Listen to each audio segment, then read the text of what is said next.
Italy, which has recorded fewer than half the number of infections as China, has now overtaken China's death toll.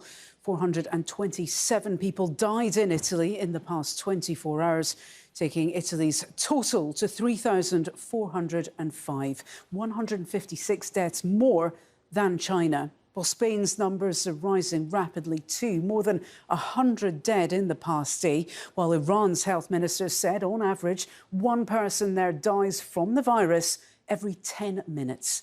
Michel Barnier, the European Union's chief Brexit negotiator, has tested positive for COVID-19. The 69-year-old says he's doing well and is following the necessary instructions. And on a positive note, China has recorded its first day with no person-to-person infections. We begin our coverage with this report from Paul Brennan. The head of the World Health Organization has called coronavirus the enemy of humanity. In this intensive care unit in the Italian city of Bergamo, it's easy to see why. This footage, filmed by the head doctor, gives just a glimpse of the life and death struggles taking place across Italy and across the world. All 80 beds here are occupied. It's a crowded, frantic, overwhelming place. The system is on the brink. 100% di saturazione. 100% saturation. Normally out of these 80 beds, 3 or 4 recover and can leave on a particular day. And normally we are then forced to bring in 3 or 4 others. So we have a very precarious and difficult balance. Isolation is a cold, hard necessity. Family members cannot visit here. They cannot comfort or support. COVID-19 brings a solitary death.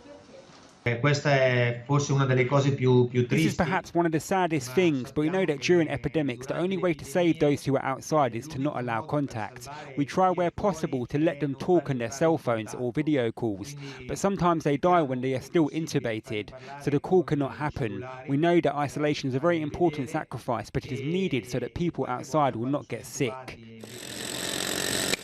Temporary field hospitals try to relieve the pressure, but the epidemic is roaring through the population here and the doctors are struggling to keep up. The widespread shortage of medical supplies is having fatal consequences for the staff. In Codogno, a doctor who was forced to work without wearing gloves has now died of the virus. In Bergamo province alone, 110 of the 600 medical staff have fallen ill. We are in full emergency with this coronavirus pandemic. Our health personnel, nurses and physicians are working round the clock, countless hours to fight this incredible situation. We do not know how long this pandemic will last. Under current measures, Italy's 60 million people are only allowed to travel for work, medical reasons or emergencies. And most shops, except groceries and pharmacies, are supposed to remain closed until March 25th. You see very little people around. We are following on TV, internet situation, but on the other hand, we try also not to be overwhelmed by information. It's a danger there. Elsewhere, though, the restrictions have not been so strictly observed, and faced with no visible slowdown in the pace of infections, the lockdown is set to be tightened further and the deadline of it extended. This crisis has been compared to a war, and at the moment, the virus is winning. Paul Brennan, Al Jazeera.